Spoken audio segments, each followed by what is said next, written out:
Hi friends, ఒక యోగి ఆత్మకథ 11వ భాగం మొదలు పెడదాం. యోగానంద గారికి ఏషియాటిక్ కలరా వచ్చి తగ్గిన 2 రోజుల తర్వాత యుక్తేశ్వర్ గారు యోగానంద గారితో ఇట్లా అన్నారు. నువ్వు ఆరోగ్యంగా ఉన్నావు, త్వరగా బలం పుంజుకున్నావు, కాశ్మీర్ వెళ్దామా, నేను కూడా నీతో వస్తాను అన్నారు. ఆ రోజు సాయంత్రం వారు 6 కలకత్తా నుంచి హిమాలయాలకు బయలుదేరారు. దారిలో వారు షిమ్లా చేరారు.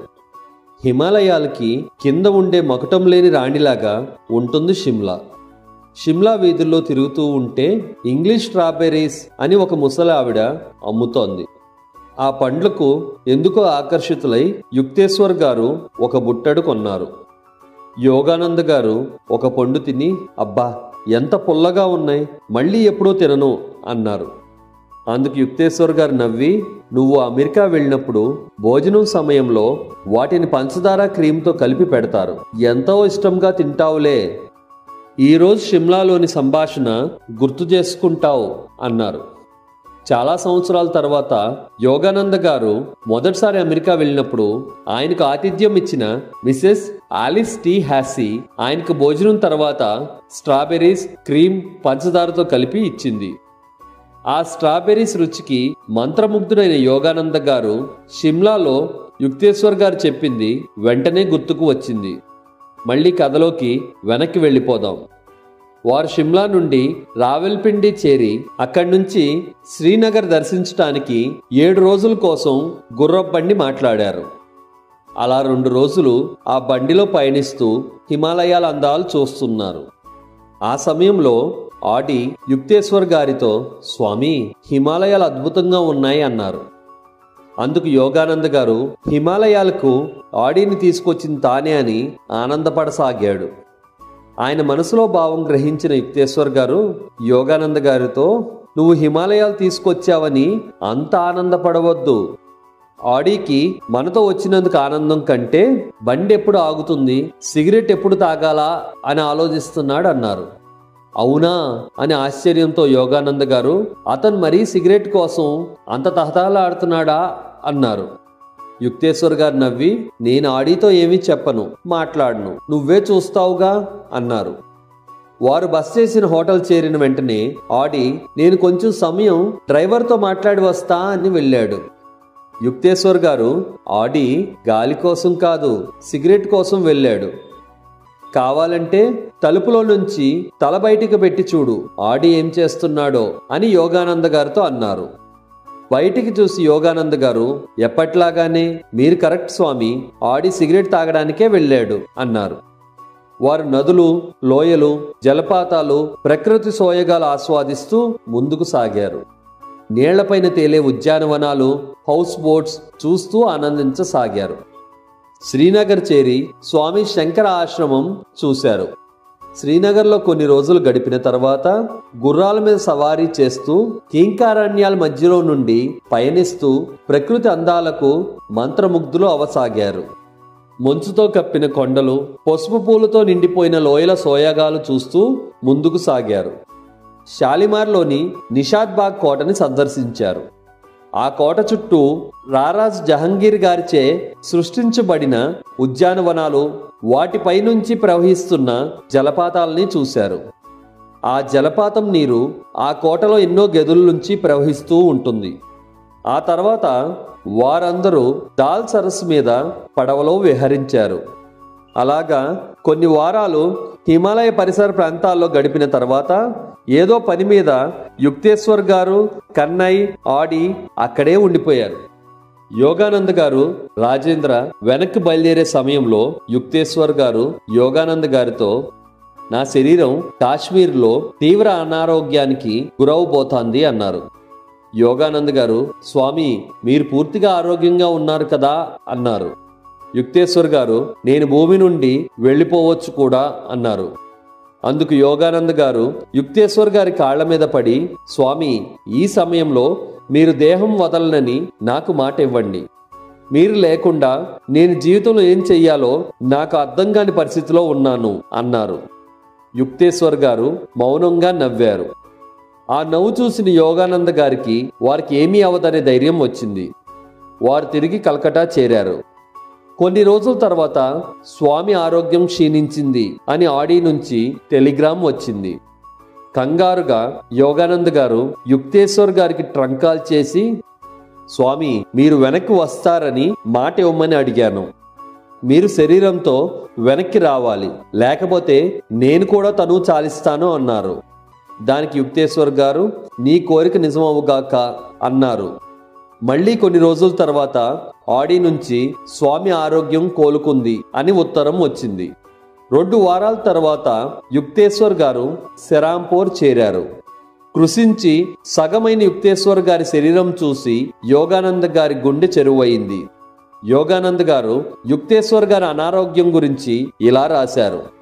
శిష్యుల కర్మల్ని, వారికి ఉన్న సమస్యలు, సాధనలో వచ్చే ఆటంకాల్ని యుక్తేశ్వర్ గారు తన అనారోగ్యంతో కాశ్మీర్లో దహించేశారు. ఒక బలవంతుడు బలహీనుడు బరువు మోయలేనప్పుడు ఆ బరువు తనపైన వేసుకున్నట్లు భారతదేశంలో ఎందరో గొప్ప గురువులు శిష్యుల కష్టాలు వారి మీద వేసుకుని అనారోగ్యంతో ఆ కర్మలను అనుభవించేవారు. అలాంటి వారిలో సెయింట్ ఫ్రాన్సిస్ ఆఫ్ అస్సీ ఒకరు. ఆయన ఎన్నో జబ్బులతో బాధపడేవారు, కానీ ఎందరికో జబ్బులు నయం చేసేవారు. చరిత్ర ప్రకారం బాబర్ గారి కుమారుడు హుమాయూన్కి తీవ్రంగా అనారోగ్యం వచ్చింది. ఆ సమయంలో బాబర్ ఎంతో తీవ్రంగా దైవాన్ని ప్రార్థించాడు. ఓ దైవమా, నా కుమారుడు అనారోగ్యం నాకిచ్చి వాడిని కాపాడు అన్నారు. బాబర్ గారు వెంటనే తన కుమారుడికి వచ్చిన జబ్బుతో మంచాన పడి చనిపోయారు. ఆయన కుమారుడు హుమాయూన్ గారు కోలుకుని ఆరోగ్యవంతుడయ్యారు. యుక్తేశ్వర్ గారు శిష్యుల కర్మల్ని వారి మీద తీసుకోవటానికి అనుమతి పొందాకే అనారోగ్యం పాలయ్యారు అన్నారు. యోగానంద గారు, స్వామి ఇలా అయిపోయారేంటి అంటే, యుక్తేశ్వర్ గారు నవ్వి, ఈ అనారోగ్యం వల్ల ఒక మంచి జరిగింది. నాకు పట్టడం మానేసిన పాత బట్టలన్నీ ఇప్పుడు వేసుకోగలుగుతున్నాను అని నవ్వారు. కొంతకాలం తర్వాత యోగానంద గారు వారి అక్క రోమా గారి ఇంటికి వెళ్ళారు. వారి అక్క రోమ యోగానంద గారితో ఇట్లా అన్నారు, నా భర్త గురించి నేను నీకు ఇలా చెప్పవలసి రావడం బాధగా ఉంది. నీ బావగారు వస్తువులు డబ్బు మీద ఉన్న మక్కువ దైవం మీద లేదు. నా ధ్యాన మందిరంలో ఉండే సాధువుల గురించి ఎప్పుడూ వెటకారంగా మాట్లాడుతూ ఉంటారు. దయచేసి వారిని మార్చి నాకు సహాయం చెయ్యి అన్నారు. ఆవిడ అడిగిన విధానానికి చెల్లించిన యోగానంద్ గారు, అక్క నేను చేయగలిగింది నేను చేస్తాను అన్నారు. యోగానంద్ గారు రోమ కొంచెం సేపు మౌనంగా కూర్చున్నారు. తర్వాత యోగానంద్ గారు, రేపు ఉదయాన్నే నేను దక్షిణేశ్వర్లోని కాళీమాత గుడికి వెళ్తున్నాను. నాతో పాటు నీ భర్తను ఒప్పించి తీసుకునిరా అన్నారు. యోగానంద్ గారి బావగారు రావడానికి ఒప్పుకున్నారు. ఒక గుర్రపు బండిలో బయలుదేరారు. యోగానంద్ గారి బావ సతీష్ చంద్రబోస్ దారిలో గురువుల్ని కించపరుస్తూ మాట్లాడటం మొదలుపెట్టారు. సతీష్ గారు యోగానంద్ గారితో, ఈ సన్యాసులను చూస్తేనే అసహ్యం వేస్తుంది. అయితే వీరు మరీ బక్క చిక్కి ఉంటారు, లేకపోతే వారి శరీరాలు వారే మోయలేనంత లావుగా ఉంటారు అన్నారు. ఆ మాటలు విని యోగానంద గారు నవ్వారు. ఆ నవ్వుకి సతీష్ గారికి ఎంతో కోపం వచ్చింది. ఈలోగా బండి గుడికి చేరింది. సతీష్ గారు యోగానంద గారి భుజం పట్టుకుని ఆపి, ఓ యువసాధు, గుడి నిర్వాహకులతో మాట్లాడి మధ్యాహ్నం భోజనానికి ఏర్పాట్లు చెయ్యి అన్నారు. అందుకు యోగానంద గారు, నేను ధ్యానం చేసుకుంటాను, మీ తిండి గురించి కంగారు పడకండి, ఆ అమ్మవారు మీ తిండి గురించి చూసుకుంటుంది అన్నారు.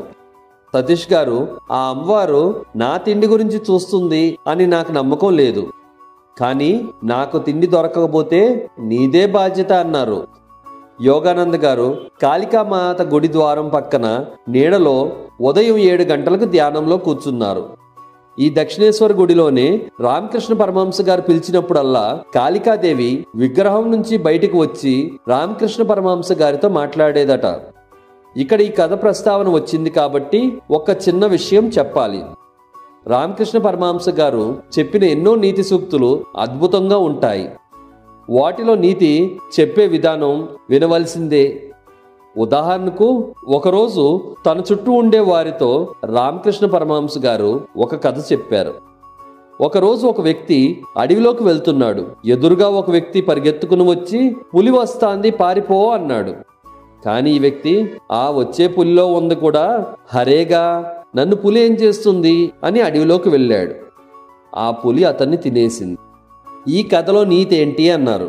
అర్థం కాలేదంటే ఆయన నవ్వి, వచ్చే పుల్లో హరిని చూడగలిగాడు కానీ పారిపో అని చెప్పిన మనిషిలో హరి కనపడలేదా, మరి దైవం పారిపోమంటే ఎందుకు పారిపోలేదు అని నవ్వారు. దైవం అనే తోటమాలి సుందరంగా తయారు చేసిన ఈ ప్రపంచం అనే ఉద్యానవనాన్ని చూసి తన్మయం చెందేవారు ఉన్నారు గాని ఇంత అందమైన ఉద్యానవనాన్ని తయారు చేసిన తోటమాలి అయిన దైవం గురించి ఎంతమంది ఆలోచిస్తున్నారు అనేవారు. రామకృష్ణ గారికి కాలికి దెబ్బ తగిలితే ఆ బాధలో కాళికామాతను, అమ్మా నా కాళ్ళకి ఎందుకు దెబ్బ తగిలించావు, నేనేం తప్పు చేశానని శిక్ష వేశావు, నేను నీ బిడ్డను కానా, నేను బాధపడుతూ ఉంటే పట్టించుకోవా అని ఏడుస్తూ ఉంటే కాళికాదేవి విగ్రహంలోంచి బయటికి వచ్చి ఆయన ఓదార్చేదట. మళ్ళీ కథలోకి వెళ్ళిపోదాం. యోగానంద గారు 5 గంటలు ధ్యానంలో కూర్చున్నారు. కానీ కాళికామాత ఎటువంటి సంకేతాలు ఇవ్వలేదు. యోగానంద గారు నిదానంగా కళ్ళు తెరిచే సమయానికి పూజారి గారు గుడి తలుపులు మధ్యాహ్నం సమయంలో మూసేస్తున్నారు. అది చూసి యోగానంద గారు లెగిసి ముందుకు నడవసాగారు. ఎండకు వేడెక్కున్న నాపరాళ్ల మీద నడిచేటప్పుడు కాళ్ళు కాలసాగాయి. అప్పుడు యోగానంద గారు మనసులో, అమ్మా నీవు ధ్యానం చేసేటప్పుడు నాకు దర్శనం ఇవ్వలేదు, ఇప్పుడు మూసిన ద్వారాల వెనక దాగున్నావు, నా బావగారి గురించి నీకు పూజ చేసే అవకాశం నాకు ఈరోజు కల్పించలేదా అన్నారు. ఆ క్షణం ఆయన వీపు కాళ్ల కింద చల్లటి గాలి వీచి కాలిన కాలి మంటలు తగ్గించింది. ఆ గుడి ఆయన ముందట అమాంతం పెరిగిపోయింది. ఆ గుడి ద్వారాలు తెరుచుకుని ఎదురుగా కాళికామాత విగ్రహం కనిపిస్తోంది. ఆ విగ్రహంలోకి జీవం వచ్చి ఆయన్ని ఆశీర్వదిస్తున్నట్టు అనిపించింది.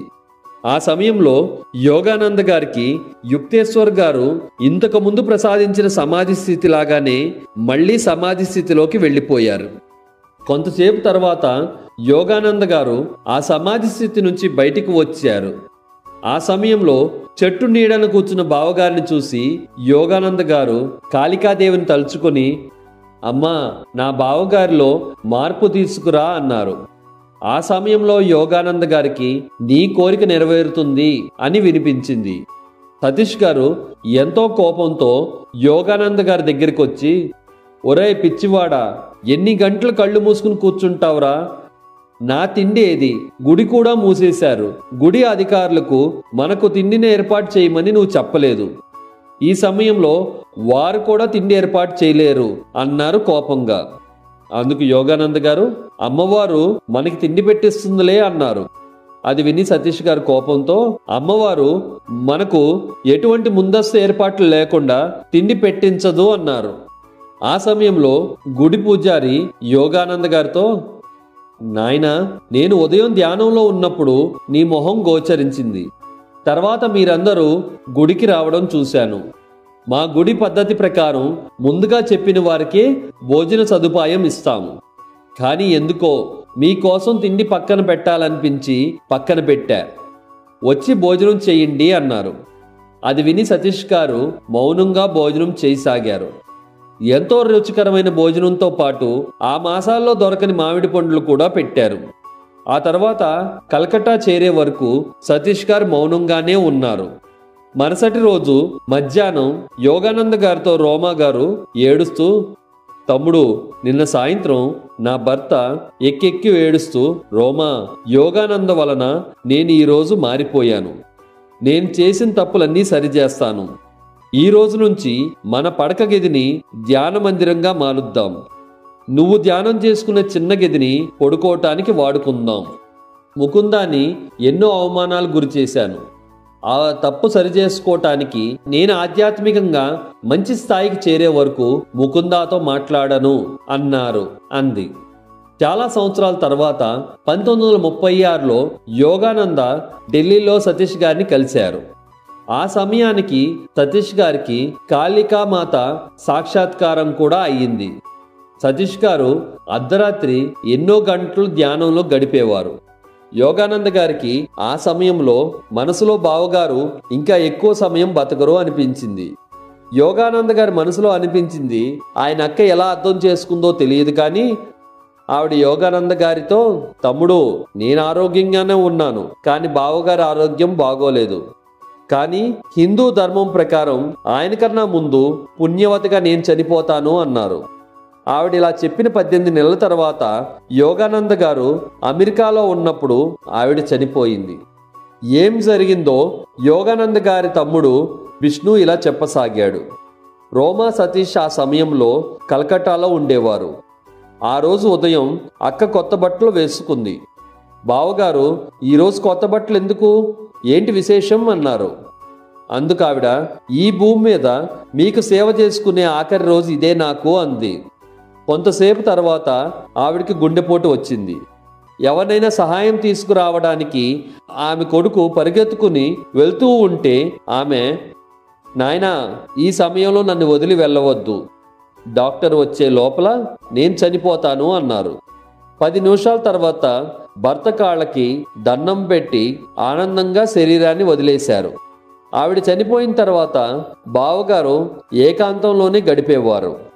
ఒకరోజు నవ్వుతూ ఉన్న రోమా గారి ఫోటోని చూస్తూ, ఎందుకు నవ్వుతున్నావు, నువ్వు తెలివిగా నాకన్నా ముందు వెళ్ళిపోయావు అనుకుంటున్నావా, నువ్వు నన్ను వదిలి ఎక్కువ సమయం ఉండలేవు, నేను నీ దగ్గరికి వచ్చేస్తున్నాను అన్నారు. ఇలా అన్న కొన్ని రోజుల తర్వాత పూర్తిగా ఆరోగ్యంగా ఉన్న బావగారు అర్ధాంతరంగా చనిపోయారు అన్నాడు విష్ణు. వచ్చే భాగంలో మళ్ళీ కలుద్దాం. Bye friends.